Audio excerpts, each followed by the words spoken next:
Saudações, temos hoje mais um programa, Papo das Artes, uma relação muito profícua, cultural, entre a TV Alba e a Academia de Letras da Bahia, onde pretendemos revelar nossos artistas baianos ou residentes na Bahia e que isso possa mostrar toda a vida do baiano, a forma de simbolizar o mundo, as poéticas da Bahia e também seus problemas e como o artista se coloca diante das nossas realidades, como ele transforma, transpõe, recria, enfim, queremos aproximar o público dessa vida cultural da Bahia e através de entrevistas com convidados. Hoje nós estamos trazendo um artista internacional, um professor, um curador, um performer, um cenógrafo, enfim, um homem que vem atuando na área das artes visuais, Ayrson Heráclito. Como vai? Muito prazer, Lia. É uma honra estar aqui, né, com você e participando desse programa. Com certeza uma parceria muito importante entre duas instituições de prestígio, né, na Bahia. Então, estou muito feliz em estar aqui com você. Obrigada. Queria começar pedindo a você para falar sobre sua infância, sua família, sua terra, o ambiente onde você cresceu. Pois é. Eu sou da Chapada Diamantina, eu sou de Macaúbas, uma das últimas cidades da Chapada Diamantina, né? A Chapada Meridional, né? E eu sou um filho de um encontro, né, birracial, né? O meu pai, ele era negro, né, aqui do Recôncavo, né, de Coração de Maria, e minha mãe é branca, né? E eles se encontraram lá em Macaúbas, porque meu pai era militar, né? E minha mãe era uma jovem muito avançada, né? E topou, acho que, enfrentar, de certa forma, né, os preconceitos, né, de uma mulher de uma família tradicional da cidade se casar com um homem negro naquela época, na década de 40, 50, né? Então, mas ela também é uma pessoa muito importante. Minha mãe foi uma das fundadoras, né, como delegada, né, das delegacias, Não né, diga. de proteção à mulher, né, Não diga. no interior, em Vitória da Conquista. Durante muito tempo, né, ela teve na frente da delegacia, né, como delegada e fundou, né. E ela é viva até hoje, ela tem 88 anos, mas é muito jovem, super querida, sempre com a gente, sempre presente, viajando, fazendo coisas, levando uma vida bem produtiva ainda, né? Quantos filhos? Ela teve 6 filhos, ela tem 6 filhos, né? Uma faleceu e ela adotou o último, então são 7 filhos, né? E ela tem um orgulho de afirmar que ela conseguiu colocar todos na universidade, todos são formados, são professores, trabalham na área de saúde, doutores, né? Então ela fica muito feliz em relação a isso, de ter conseguido, né? Porque foi um projeto dela e do meu pai, né? A educação, né? Então por isso que desde cedo nós nos transferimos de Macaúbas para Vitória da Conquista, porque é uma cidade maior, né? E lá, em Vitória da Conquista, nós tivemos um ensino mais completo, né? Não só o ensino formal nas escolas, mas também a cena cultural, né? Então, eu tive a chance de de conhecer Elomar, né, conviver na casa de Elomar, com Que os filhos dele, que são ótimo! todos meus irmãos. Não Né? diga. E a cena de cinema também, de conquista, das artes plásticas, das artes visuais. Então foi uma cidade, teatro, né, o Geraldo Leite, né, Gildásio Sim, Leite, Gildásio. com Sônia. Eu trabalhei com o Gildásio também. Exatamente. Então, Conquista abriu muito para esse mundo cultural. E, inclusive, também, né, na minha adolescência, né, a minha militância. Né? Eu militei, na época era proibido, né? Ainda era... A ditadura. Exatamente. Eu fui líder estudantil, né? Representante dos estudantes do Sudoeste, né? Dos secundaristas. E naquela época também eu ingressei muito precocemente no Partido Comunista, né? No PCdoB. Então, minha primeira formação e reflexão social veio do estudo, né? Porque uma militância política também requer um preparo, né? E eu tive um apoio de uma professora muito importante, que até hoje eu referendo, né? Que foi a professora Sônia Mota Rodrigues. Mas não é a nossa Sônia Mota de dança. Nós temos uma dançarina que está aqui na Bahia, por acaso, paulista, Sônia Mota. Não, ela era filha do Nelson Rodrigues. É? Ela é uma escritora hoje e foi minha professora de Como história. ela foi parar lá? Pois é. Questões de militância política, também ela fazia parte do partido, né? Então, hoje ela já desvinculou, mas essa experiência para pensar o social a partir dessa experiência na primeira adolescência, então minha adolescência foi muito politizada nesse sentido, né?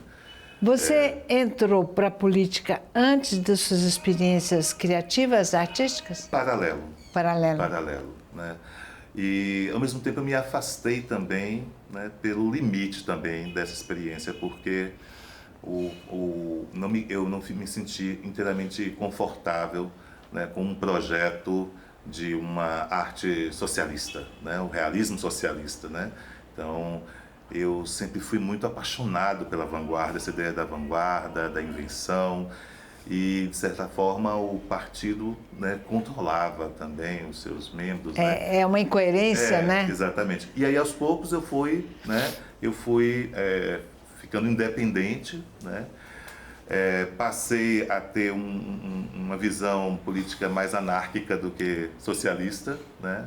E fui me distanciando do partido, mas sem perder nunca essa relação social, né, que eu tenho até hoje com a minha vida, né, minha posição política, e como penso arte também, né, como meus pensamentos em relação à arte. É muito coerente tudo que você faz com essa postura. Agora, como você se iniciou nessa parte de autoexpressão? Pois é, em Vitória da Conquista, né, o meu irmão também é um escritor maravilhoso, um artista também incrível. Diga o nome dele. Alberto Heráclito, né? Beto Heráclito, todo mundo conhece ele aqui. É uma pessoa importantíssima. Ele publica ele tem uma contribuição jornais. muito grande também na historiografia, porque foi um dos primeiros historiadores a pensar essa questão do feminismo negro, né? Então, o protagonismo negro dentro da história, né? Ele estudou, de certa forma, o que é que as baianas não têm, né? Foi isso que ele estudou, né? A partir justamente disso. Então tem um papel importante nessa historiografia, o livro dele é sempre citado, né? Nessas pesquisas, sobretudo dessa juventude empoderada, né? Essa juventude negra, contemporânea, está sempre citando ele.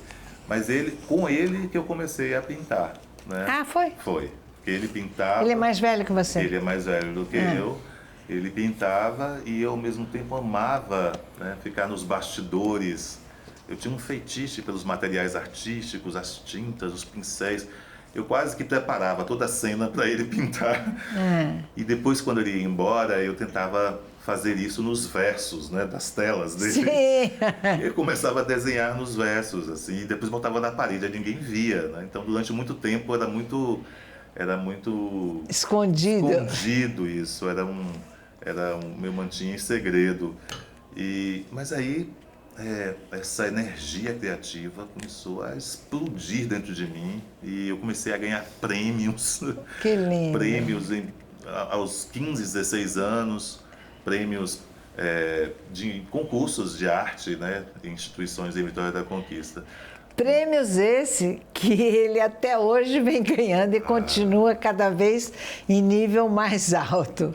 É um dos nossos artistas mais premiados que temos aqui no Brasil. E você, quando decidiu estudar em nível universitário mesmo a profissão? Pois é, em 84 eu me mudei para Salvador. A minha mãe e meu pai oferecíamos o básico, né? Um kitnet para os 4 filhos e uma cesta básica, né? E a gente se virava, né? Então, eu vim estudar aqui, né? Fiz vestibular, queria fazer arquitetura e artes, né? E acabei fazendo uma opção só por artes, licenciatura em artes, né? Que na Universidade Católica. E foi lá que eu me reconheci também, né? Como um professor, né? Em licenciatura. Além de ser uma universidade muito interessante para mim, porque à época o curso de educação artística apresentava uma fusão das linguagens, né? Então eu tive contato com o canto, eu cantei nessa época, que lindo. Dança, o teatro e a música, que sempre foi a minha paixão, né? Eu estudei música, queria tocar violoncelo. Isso, um artista mais completo. E aí me formei, né? No primeiro ano que eu entrei na universidade, eu ganhei meu primeiro prêmio, né? Que foi um salão para artes jovens, né? Quantos anos você tinha? 17 anos. Imagine, que lindo. Aos 17 anos já ter um prêmio desse. E reconhecido por professores como Juarez Paraíso, que é um eterno mestre para todos nós, Ana Maria Vilar, o artista César Romero e o grande crítico de arte brasileiro Frederico de Moraes, que me pensou dentro de um conjunto de artistas jovens, né? E aí eu dividi o primeiro prêmio com um outro artista da Escola de Belas Artes, que era o Gabriel Lopes Pontes. Sim, filho. Que hoje está doente, né? Exato, o Gabriel. Está com problemas. Mas que bom que você escolheu cedo e optou cedo por um caminho em que você conseguiu se expressar através dessas linguagens. Você acha que a linguagem de hoje atende às suas necessidades autoexpressivas? Com certeza. Eu acho que nós vivemos um momento muito importante, né? As artes visuais têm um poder de comunicação muito grande e algo bastante importante porque ela age no imaginário, né? No imaginário. E nós, populações afro-brasileiras, né, dessa população afro-brasileira, a gente precisa muito, né, de produções visuais, né, que contem as nossas histórias, né, que criem narrativas positivas, né, sobre a nossa história. Agora mesmo eu fico muito honrado, né, de estar eu fui escolhido por João Reis, professor João Reis, que estuda uma personagem bastante importante, que é o Domingos Sodré, né? E eu fui convidado para fazer o retrato de Sodré, e hoje está na 2ª edição do livro. Então, fazer um retrato de pessoas, né? Trazer imagens, né? De pessoas que foram completamente invisibilizadas, né? Pelo racismo, pela violência, por serem negras, né? Então, isso é muito importante, esse é o papel de artista visual, trabalhar com essa questão do imaginário. No próximo bloco, eu vou querer que você fale muito sobre esse seu compromisso com a sua ancestralidade, com a sua postura político-social, cultural. E vamos aguardar, então, o próximo bloco.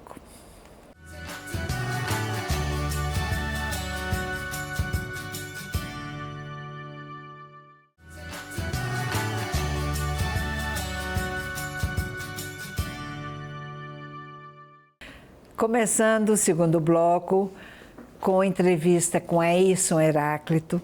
Eu que gostaria que ele contasse para nós o alcance internacional de suas obras, aonde hoje essas obras já fazem parte de acervo de grandes museus no exterior. É uma história bastante importante para mim, porque eu trabalho desde de 80, da década de 80, sou um artista da década de 80, mas só as últimas décadas que meu trabalho, né, realmente teve uma projeção internacional. Eu acho muito por isso, esse mundo de transformações, né, que nós estamos vivendo hoje, sobretudo esse momento de crítica à colonialidade, né, que a gente vive. Mas meu trabalho chegou a lugares muito importantes dentro do sistema da arte contemporânea, né? Em 2017, eu estive na Bienal de Veneza, né? A Bienal de Veneza é o grande prêmio e a maior legitimação que um artista pode ter na vida, né? Para nosso grande orgulho da Bahia. E aí eu vim justamente honrar, de certa forma, uma tradição de artistas baianos que já tiveram na Bienal de Veneza, né? O Caribé, o Mário Cravo, o Júnior, o Rubem Valentim, Sim. o... Eu gostaria até de fazer um paralelo de Rubem Valentim dos anos 50. Sim, sim. Que foi um pioneiro já muito avançado, era arte de vanguarda, mas pouco ainda reconhecida como tal, um negro que se afirmou internacionalmente. Que pena que ele deixou a Bahia tão cedo, foi para Brasília, mas com o seu trabalho de hoje. Eu acho que são dois polos importantes, que é pouco conhecido aqui na Bahia, o trabalho de Rubem Valentim. Com certeza, é um artista seminal para pensar a arte afro-brasileira, né? E para pensar a arte brasileira, né? Fora do formato hegemônico, né? Das estéticas sudestinas, digamos assim, né? Mas, e o lindo voltando a Rubem, é que ele já tinha esse princípio que vocês hoje adotam, que vem de até Krenak, deu o título do livro dele, O Futuro é Ancestral. Isso, Rubem já tinha isso nos anos 50. Sim. Que ele fez a vanguarda a partir da sua ancestralidade. Exatamente. Né? Pois é, minha ancestralidade, né? Sim, voltando. O conceito de ancestralidade que eu tenho também fala sobre uma modernidade, a ideia de modernidade. E é reconhecido internacionalmente. Continuando, eu queria que você falasse suas obras onde andam, por onde andam. Pois é. Recentemente, vários museus, tanto nos Estados Unidos como na Europa, né, e no Brasil, começaram a adquirir meus trabalhos, né? No Brasil, o Instituto Iotim comprou um grande conjunto, um grande acervo de trabalhos, né? Pinacoteca de São Paulo. Iotim lá em Minas Gerais, naquele parque maravilhoso. Museu de Arte do Rio de Janeiro, que também tem obras importantes, né? Museu de Arte Moderna, não? Não, Museu de Arte do Rio, o MAR. O MAR. O MAR. Em São Paulo, no MASP, a Pinacoteca comprou uma performance minha. A primeira vez que uma performance é adquirida por um museu. Uma performance que é um ritual, né? É adquirido por uma instituição no Brasil, então isso é um dado... Depois nós vamos falar sobre isso. E nos Estados Unidos, né, o Museu Guggenheim, em Nova York, imagine. tem obra no meu acervo. E recentemente o Instituto de Arte de Chicago, que é um museu incrível, que vai inaugurar agora uma exposição sobre panafricanismo, adquiriu também toda essa obra minha, do Bori, né, o conjunto das 12 fotografias. E na Europa, né, o Museu Rina Sofia, Thyssen, a coleção Thyssen, e várias coleções particulares, né, têm adquirido o meu trabalho.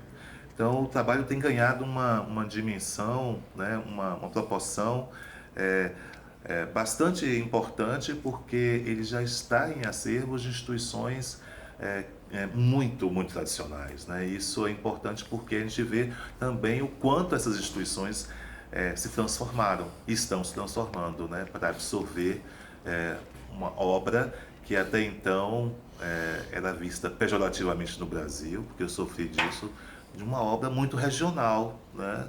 E aí quando você vê essa obra, né, tomando e comunicando, né, diversas culturas, diversos continentes, você fica muito feliz, porque é aquela ideia, né? A internacionalização do trabalho é uma forma também de você apresentar para o mundo, né, uma narrativa pessoal, particular, mas dentro de um contexto global, né?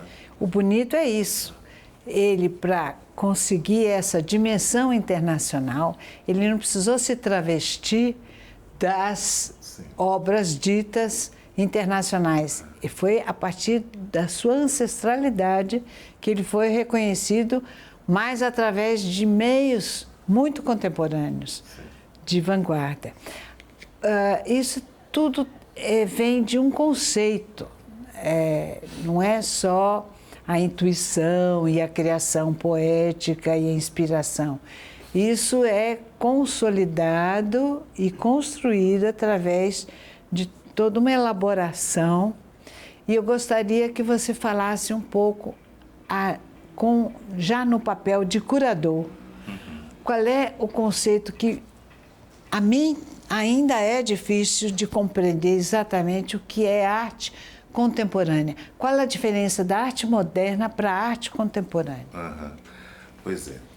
Esse conceito está muito arraigado, esse conceito que existe, que é divulgado, está muito arraigado com as concepções ocidentais, né? O meu papel é pensar a contemporaneidade a partir de outras referências, Ótimo. de outras rotas, que são as rotas afro-atlânticas, né? Eu, na minha tese de doutorado em algumas exposições, aliás, a exposição mais importante que eu fiz, né, nesse contexto, que foi Histórias Afro-Atlânticas, eu criei um núcleo, né, no MASP, onde eu reunia a produção da Bahia, né, do Caribe, especificamente Jamaica, e de alguns países das Áfricas, né? Então, isso já no papel de curador. Curador, exatamente. Então foram artistas importantíssimos que nós colocamos, né, em diálogo, né, para pensar uma produção artística que foi feita na década de 60, sobretudo, né, nesse Atlântico, né, nesse Sul Atlântico, abaixo, né, do Equador, feito por negros, né, e que rompiam com a ideia da modernidade e que já iam a um passo à frente, né. Então, por exemplo, a obra do professor Juarez Paraíso é exatamente isso, né? Ela está dentro desse jogo, dessas histórias afro-atlânticas, que nos ensinam a ver, por exemplo, essa pós-modernidade ou essa arte contemporânea negra sem o influxo, né, com a Europa e com os movimentos de vanguarda da Europa. Então, aquelas cabaças do Juarez, né, ali com toda aquela manipulação que ele fazia, né, tinha algo de áspero, né, que me interessava muito e que me ligava em uma estética, né, que também foi contemporânea e que a gente precisa registrar, né, e que não tinha essa relação direta com a Europa, que é uma estética meio rastafariana, né? Então, essa estética rastafari, essa estética desses black hippies, né? Então, esses espaços sociais, como essas comunidades alternativas, Arembepe, Búzio, Canoa Quebrada, esses espaços, e subindo até a Jamaica, você vai encontrar espaços como esses, espaços de experiência de modernidade, de pensar a experiência de vida de forma distinta e libertária, né? Esses espaços criaram uma visualidade que, para mim, é a base da arte contemporânea afro-brasileira, afro-americana, afro-diaspórica. Não se pode pensar contemporaneidade, né, a partir desses elementos sem reconhecer essa produção. E aí eu mergulhei e fiz justamente essa rota, né? E sem dúvida nessa rota eu tive um contato direto também, né, com toda a produção das culturas e das religiões, né, afro-americanas, né, então todas as outras experiências também, né, de transe, né, de percepção de mundo, né, que essas religiões também vão apresentar. Então, eu penso muito contemporaneidade dentro dessa ideia das religiosidades ancestrais e também dessas outras matrizes, desses outros caminhos que vão criando... Isso é muito importante. Separar, eu, como coreógrafa, sim, sempre estudei Laban, que estuda espaço, sim, através de todo um conceito de análise do movimento, de direções, fluxos, de onde vem, para onde vai o movimento, todas as possíveis direções, que é um conceito branco, ocidental. E hoje, vendo as coreografias dos coreógrafos contemporâneos de origem afro, aqui na Bahia, a gente vê que o conceito do espaço é ritual, é outra coisa. Não vai pela estética do espaço, vai também, mas vai além. E vai através de um ritual. E eu gostaria, rapidamente, que a gente já está terminando o bloco, que você falasse da sua relação ritualística com a religião e a arte. Como você hoje é um homem também da religião do sim, candomblé. A grande intelectual, né, mãe Aninha, né, ela cria, de certa forma, coisas muito importantes, conceitos muito importantes que vão definir a nossa produção contemporânea de arte. Sim. Por exemplo, ela cria a ideia de Roma Negra para pensar Salvador como esse entreposto cultural, né, de tantas culturas, né, afro e outras. E ela cria também não só ela, mas o Axé Opuafonjá divulga, né, um conceito importantíssimo para a gente, né, que é o conceito da porteira para fora e da porteira para dentro. Sim. Que, o que pode ser dito e o que é que pode ser mostrado. Só para os iniciados. Exatamente. O que é esses espaços, eles delimitam muito bem isso. Então, meu trabalho com ritual, mesmo fazendo citações à religião, não é o ritual do candomblé. Então, meu boi preserva. Não tem nada a ver, né? É apenas é um ritual, né? Mas um ritual criado a partir da minha interpretação, né? Livre e poética, né? Em cima da essência. Não é que o meu ritual não tenha a magia da arte, a magia da complexidade que é a arte, né? Então, mas não é o ritual do candomblé. Mas assim, o candomblé vai me abrir para um mundo, né, de multipercepções, né? Então, por isso eu nunca penso cosmopercepção, eu só penso em uma percepção expandida, né? Então, é multipercepção, você apreende a obra não só com o olhar, com o seu intelecto, com o seu ouvido, mas você apreende com tudo, né? Com todas as suas percepções. Sua sensibilidade inteira, né? Eu acho que nós temos o privilégio de estar ouvindo não só o artista, não só o curador, como o professor que pode nos explicar melhor essa complexa relação da arte contemporânea que tem vínculo com a ancestralidade. No próximo bloco, nós vamos aprofundar mais esse conceito, e os processos de trabalho, porque a Airson também é ligado com todas as linguagens tecnológicas mais avançadas que nós temos à mão. Então, é essa relação do passado com o futuro que é fascinante, que é encantador. vamos esperar o próximo bloco para aprofundar essas questões.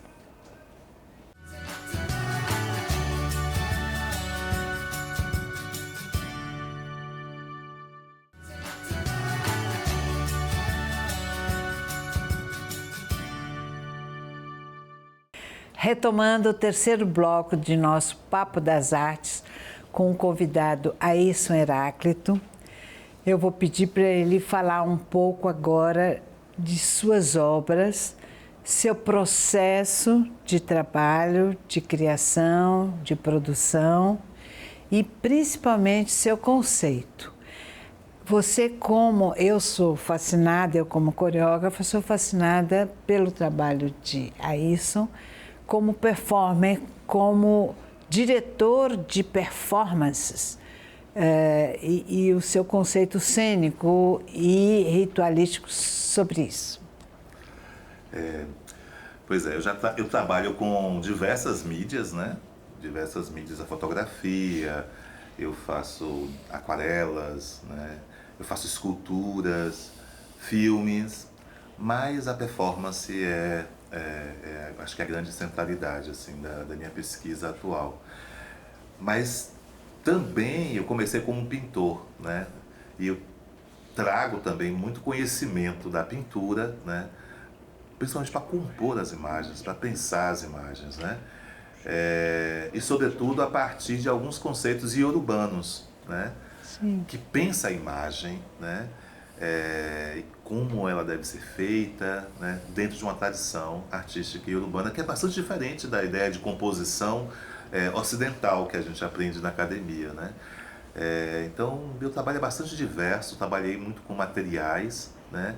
Mas tudo para trabalhar com uma arte que fosse realmente viva, né? Por isso que a performance e os rituais que eu acabei criando, né? Elas são muito vivas. Eu acho que todo o resto é uma produção residual que dá uma base, uma sustentação para as performances, né? Que você se diz artista da ação. Exato, por quê? Exatamente. A necessidade de agir diretamente, né? Por mais que a gente trabalhe com o imaginário, com signos, né? Mas é uma ação que acontece, né? Então, não é uma representação, né? Então, vamos alimentar a cabeça, a gente vai alimentar a cabeça, não é uma representação, o alimento não é fake, né? Então, o alimento é o alimento mesmo, né? Então, essa questão de trazer materiais orgânicos, materiais vivos, para romper com essa ideia da representação e transformar a obra numa grande apresentação. Isso eu acho importante você citar, gostaria que você falasse um pouco sobre uma exposição, uma performance que você fez importantíssima da carne de charque como roupa e como denúncia Sim. da perversidade da escravidão. Uhum. Exatamente. Eu comecei a trabalhar com 3 materiais orgânicos, né? O açúcar, a carne de charque e o azeite de dendê. E aí, nessa parte da carne, né? Organizava o conceito que eu tinha para pensar um corpo afrodiaspórico, né? Que nasceu justamente aí nesse processo de escravização de africanos, né? Na nossa colônia, né? No Brasil colonial. E a carne de charque representava, ou apresentava, melhor assim, né, dentro do meu trabalho, toda a resistência e a resiliência do corpo africano, que resistiu tantas torturas, né, tantas mazelas, né, dos seus senhores. Não só resistiu fisicamente, como trouxe só no seu corpo toda a memória. Exatamente, sem nenhuma bagagem. Isso, o corpo com uma inscrição de acontecimentos de toda essa história, né? Todo esse holocausto. Então, mas eu pensei essas performances, né, depois, né, na dimensão de superação, né? Reviver isso era um exercício de superação. Muito bem. E aí eu criei todo um ritual, né? Esse trabalho ele foi feito de 2000 até 2015. Em 2015 eu apresentei, tive a honra de ser curado pela Marina Abramovic. Imagina. E apresentei essa performance na abertura da exposição dela, a primeira grande exposição dela no Brasil, no Sesc Pompeia. E aí eu fiz essa performance justamente convidando as pessoas a transmutar essa carne, essa história, essa dor, porque essa mácula, né? Esse processo de desumanização, né, do negro e dos africanos, né, a gente tem que suplantar e superar isso, né, com a arte, né, com as políticas de inclusão, né, com todas as ações do mundo. Né. Mas aí, tudo isso veio porque eu trabalho com uma ideia que em uma África, né, pré-colonial, né, existia uma modernidade que foi devassada e foi destruída pelos processos coloniais. Né. Esses conhecimentos todos sobreviveram, né, nos terreiros da Bahia, da América Latina, né, nos agrupamentos, né, de insurgência, como os quilombos. Né. Então, todo esse pensamento pré-colonial sobreviveu. E eu tive acesso a esse grande arquivo, né, de pensar um futuro a partir dessa experiência que legitima muito essa relação com a natureza, essa conexão com a natureza, né, que nós temos que ter, porque a natureza nos oferece uma potência para a vida muito grande, através, né, dessa minha iniciação, né, no candomblé. E eu trago... Você hoje é Ogã? Eu sou Mogã, sou confirmado pela nação Jeje-Marie. Eu sou Mogã e tudo que, de certa forma, eu fiz foi mediado por essa experiência. É mediado por essa experiência. Eu não consigo me ver separado. Então, o professor, o curador, o artista é mediado, porque o candomblé não é só uma religião, é um sistema de saberes muito avançado, muito complexo, né? Então, eu me guio muito por essa filosofia. Por isso que o que eu faço hoje, eu chamo de ebó-arte. O que é isso? O ebó quer dizer oferenda, né? Ebó é uma oferenda. E arte é pensar a arte como um amuleto, né? Alguma coisa que traz para as pessoas uma certa potência e uma certa proteção, né? Então, pensar a arte como essa dimensão, né, de certa forma, de tocar as pessoas, né? Como professor, eu penso muito mais a ideia de iniciação do que a ideia de ser didático. Eu prefiro iniciar as pessoas em alguma coisa do que criar estruturas metodológicas para ser didático, né? Porque é um universo completamente distinto, paralelo, né? Que hoje nós temos espaço para experimentar e para assumir. Existem diversos conceitos de arte, né? Diversas concepções de arte, né?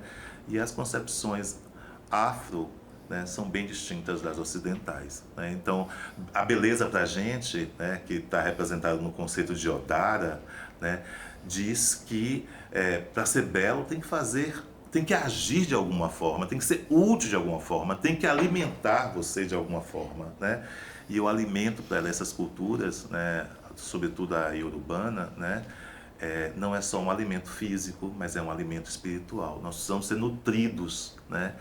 E a beleza e o odar é justamente a capacidade que o artista tem, né, de criar e de modelar algo, né, que é sagrado, né?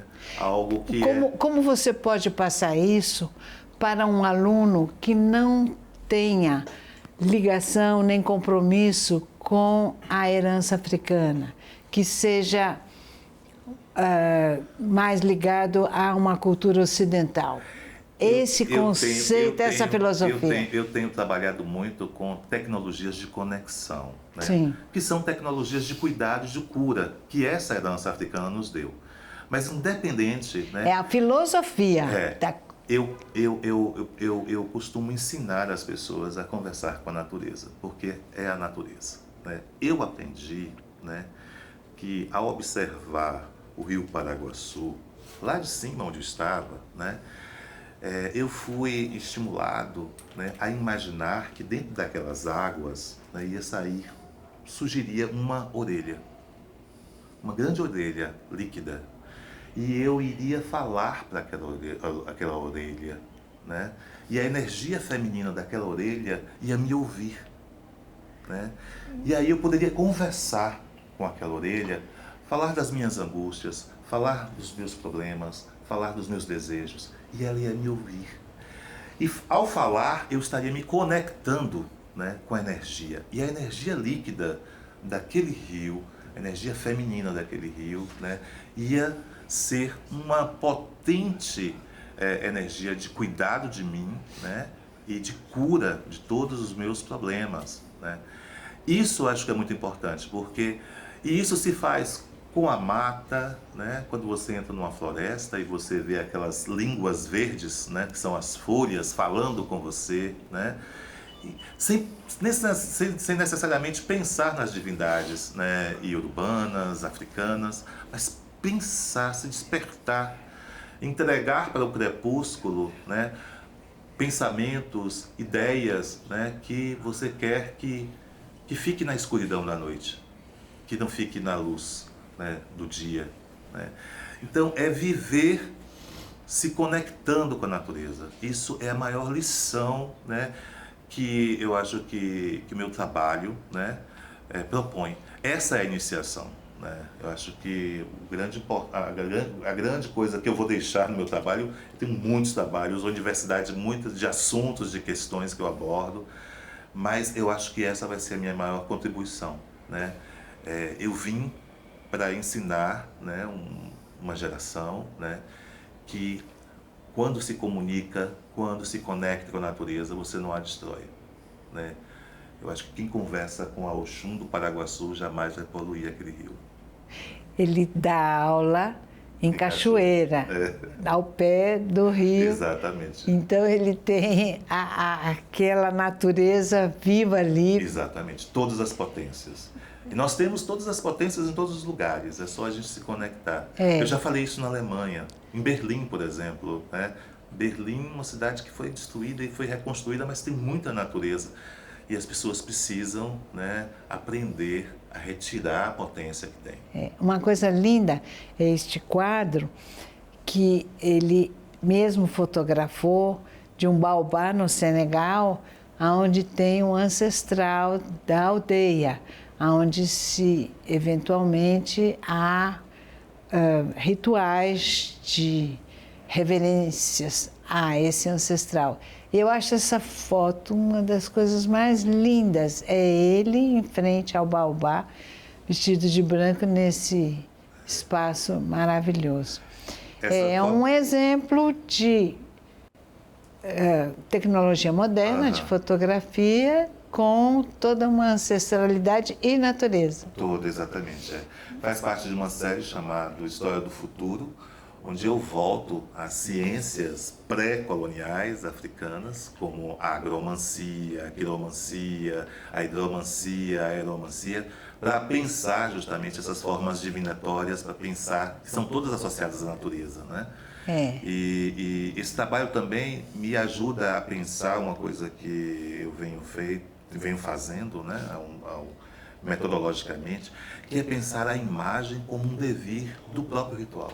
Toda imagem é pensada como um devir ritual, né? Então eu tenho trazido para a contemporaneidade essa ideia do devir ritual e nessa potência, por exemplo, que é o poder de agir nas pessoas, nessa arte ebó, dessa eboarte, nessa arte amuleto, desses oriquis visuais, né? O oriqui são poemas iorubânicos, né, que propiciam, né, agem, né, fortificam, né, diretamente. A palavra tem um poder, né? Então eu tenho buscado também a imagem como um poder, né, como um devir de ritualidade. Infelizmente, nosso tempo está acabando. Eu só queria que você fizesse sua despedida, que já temos mais um minuto, para convidar os espectadores a estudarem e procurarem mais sobre o trabalho dele no site de Ayrson Heráclito. Suas palavras finais. Nós não andamos sozinhos, né? Então a gente segue, né, com uma tradição, né, de conhecimentos aprendidos com várias pessoas, muitas mulheres, muitos homens. E como curador, né, que também é uma espécie de cuidador, né, o curador é também um cuidador, né, eu estou realizando junto com o Museu del Bairro, que é um museu em Nova York, uma grande exposição sobre o mestre Didi, né, e vai ter obras de Cira Falcão, que foi a filha dele maravilhosa, né, no Museu del Bairro, né, em março do ano que vem. Então, quem estiver por Nova York, né, no março do ano que vem, né, e Chicago também, porque vai ser inaugurada essa exposição que eu estou fazendo parte, é sobre o panafricanismo, lá no Instituto de Arte de Chicago. Então, março do ano que vem vai ser um período de celebração para a arte afro-brasileira e afro-baiana nos Estados Unidos. E Didi é uma das nossas grandes referências. Ele que nos ensinou a pensar oriquis visuais e fazer essa arte contemporânea feita por sacerdotes. Ele é o nosso grande ancestral da arte contemporânea, o mestre Didi. Com certeza. Muito obrigada. Eu que lhe agradeço.